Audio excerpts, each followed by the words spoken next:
Here's a check on daily market conditions for August 5th, 2026. So the 120, the 30, and the 10 regression lines are up. The extension of the SMA 30 is up. Extraordinarily wide 5-day and 10-day range compared to the 30-day range. So an extraordinary directional move that rolled over today. Let's look at the 150-day look back. So we zoom out to 150 days uh, looking back. Turn off the daily indicators so we can see what it is I'm going to measure from the turning point in the RL10 to the peak.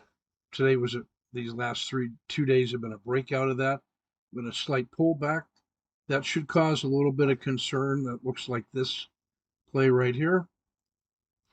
But we'll see if that holds.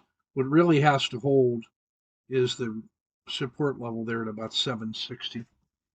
And then if we look at the 2 hour, yeah, same thing, big sell off, finding support here. 760 is right here at yesterday's low, and that's the 2 hour PSAR stop. So that gives you a little bit of wiggle room. I wouldn't be offended if you exited today and made bank on that move, or if you were waiting for like spine of the dragon at 768. That's justified as well. So that looks pretty good. The best reward to risk ratio in our stack right now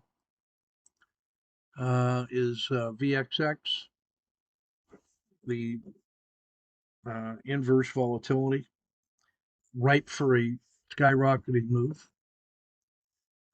If we go back to the daily chart, we can see that even better. That's your decay of volatility, but that's at a place where you would expect a rebound. Could get as high as 24 from 20. That's a 20% move in VX.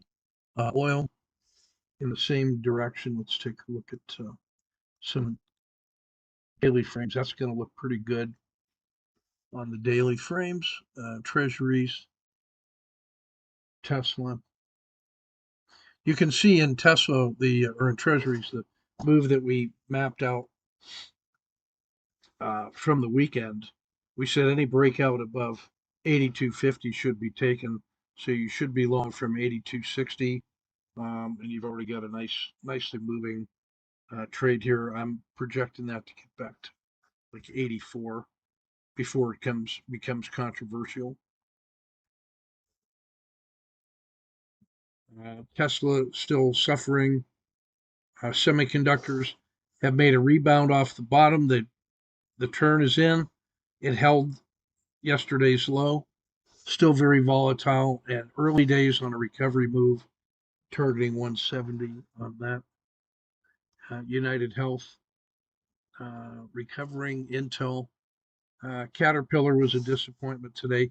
Still mired in this uh, indecision zone right here, but it has tried to make one solid move, but that has collapsed in the last 2 days.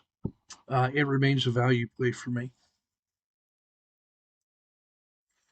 Hong Kong, AMD, DRAM, and Alcoa round out our top reward to risk ratios. Can it Tortoise Capital, keep risk measured and powder dry.